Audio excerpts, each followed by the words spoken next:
오늘은 그 신내림의 2탄 신꿈에 대해서 우리가 얘기를 해보려고 그래요. 우리가 그 신내림 중에서 신꿈이 가장 많이 얘기가 오가요. 그러니까 신이 오셨거나 신내림 증상이 시작됐을 때 가장 사실은 시발점이 꿈이에요. 신꿈. 그러니까 신에 대한 꿈을 꾸게 되거나 그 다음에 신에 대한 증표나 이런 부분들을 꾸게 되거든요. 그래서 기본적으로 신내림 증상, 신병 증상의 거의 초기에는 꿈으로 먼저 시작해요. 그래서 사실은 꿈이 되게 중요하고요. 꿈이라는 부분들 인해서 여러 가지 그 신의 증표를 알려드려요. 그러니까 뭐 신의 줄력이나 아니면은 어떤 신이거나 이런 부분들의 메시지를 계속 주거든요. 그리고 또 네가 무당이다라는 메시지를 계속 줘요. 너는 신을 모셔야 되는 신제자다, 이런 메시지를 계속 주는데, 그런 메시지들 같은 경우는 기본적으로 신을 상징하는 의미가 많죠.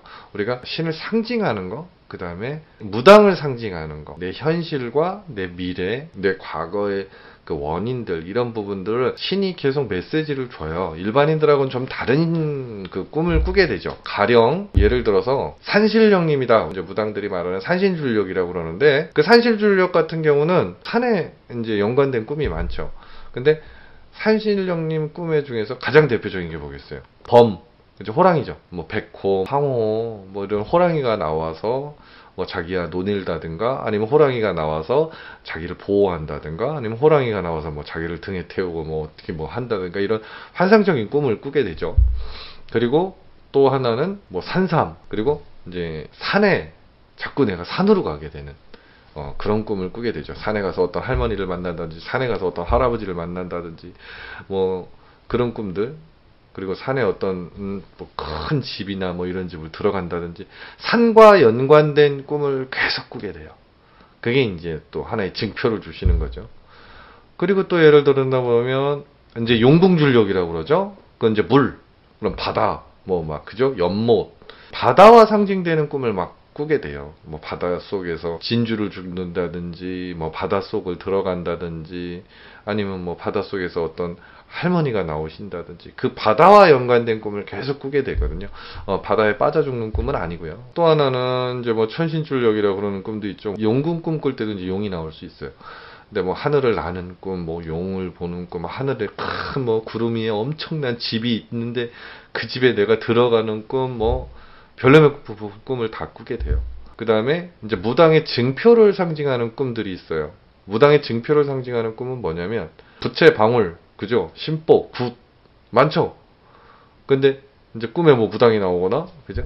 근데 그런 꿈들은 사실은 개연성이 좀 이렇게 흐트러짐이 많으니까 그런 부분들에 있어서는 하나 중요한 포인트들이 많아요.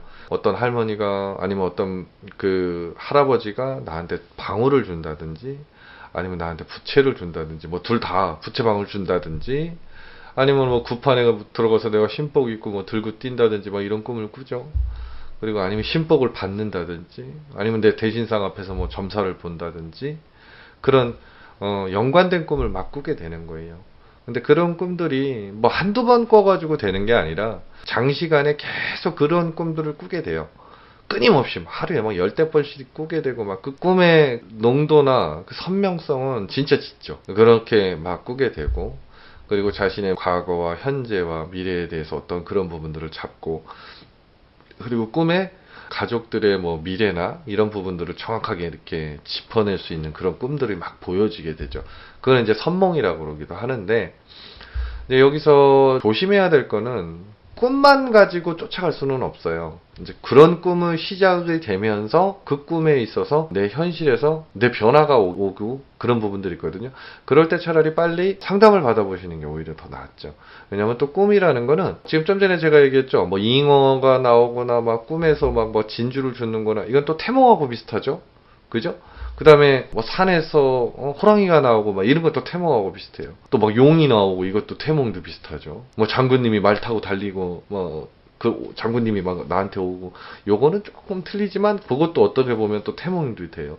그러니까 신꿈과 태몽하고는 사실 묘하게 차이는 있지만 비슷한 또 그런 꿈들이 있기 때문에 정확하게 그 꿈만 가지고는 안 되지만 어찌됐든 꿈이 시작이다. 이 신내림 증상의 시작인 건 확실해요. 꿈은.